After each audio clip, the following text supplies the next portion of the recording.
These are called disaster movies for good motherfucking reason.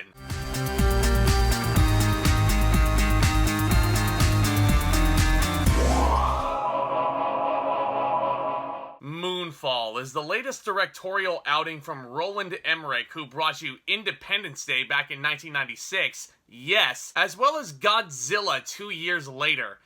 Big fucking yikes. And this movie stars a gigantic cast including Halle Berry, Patrick Wilson, Michael Peña, and John Bradley, Sam from Game of Thrones. Anybody remember him? And here the world is standing on the brink of annihilation when a mysterious force knocks the moon from its orbit and sends it hurtling towards a collision course with Earth. And with only weeks before sudden impact, NASA executive Joe Fowler, played by Halle Berry, teams up with a badass spaceman from her past, played by Patrick Wilson, and a conspiracy theorist, played by John Bradley, for an impossible mission into space to save all mankind. So, okay.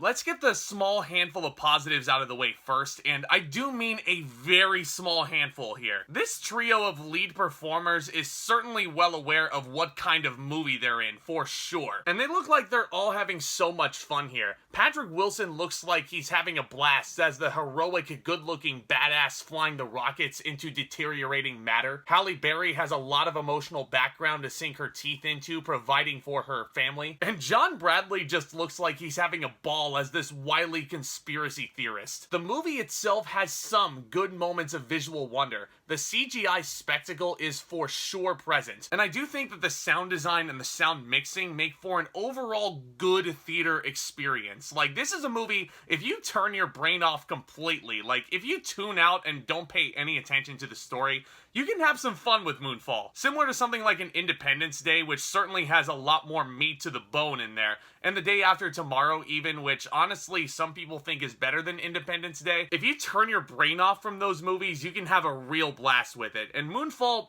kind of falls into that same category, but to a much lesser extent. And if you are looking forward to watching this movie on the biggest screen possible with the IMAX Dolby surround sound, bravo, more power to you guys. Have the best experience you want to.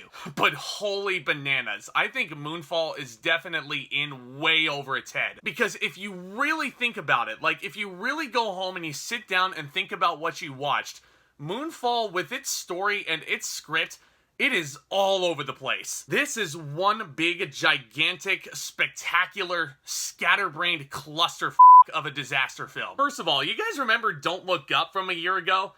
That was my number 2 on the best movies of 2021, by the way, and it got the disaster aspect of that story down to a T. And not to mention, it has some scathing political commentary and some fun comedy thrown in there. But more importantly, the big asteroid, the big comet, whatever it is falling out of space, Don't Look Up got that part of the movie absolutely down pat.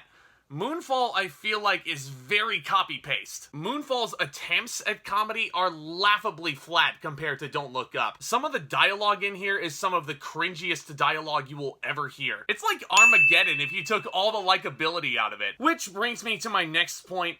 Moonfall is a movie that I feel like is out 25 years past its expiration date. Guys, listening to some of these words that these actors were saying, I couldn't believe my ears. The reason why movies like Independence Day work is the fun 90s aspect, the action cheese, the corny dialogue. But the difference is, with Independence Day, it all feels natural in the moment. And that's why that movie is such a blast looking back on. I watch it every 4th of July, and for good reason. Moonfall should be a blast, but it is so self-serious at times that I found myself pretty bored by it, unfortunately. And a lot of those lines of dialogue, like I said, groan-inducing. Especially when it's delivered by Charlie Plummer as Patrick Wilson's son in this movie. I like this kid as an actor quite a lot. Yeah, remember Words on Bathroom Walls?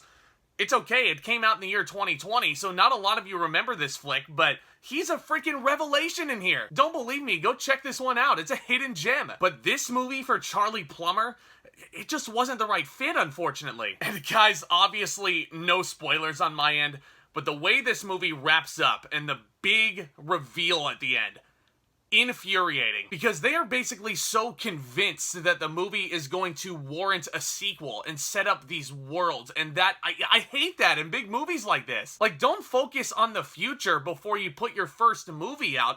Like, at least show me that you can make a good movie with your first installment and then worry about the future. Leave me wanting more. But no, the final big reveal does not really care what you think, and it's really trying to set up this Star Wars-esque universe with these Moonfall characters. God, could you imagine if they actually followed through with it? I sure as hell hope not. But yeah, obviously Moonfall just wasn't the movie for me, guys. And if you enjoyed this movie, great. I'm not trying to discourage you from going to check this out, but just be forewarned. As far as I go, this movie is not putting the year 2022 on the trajectory that I want cinema to be on. I'm gonna give Moonfall a D+.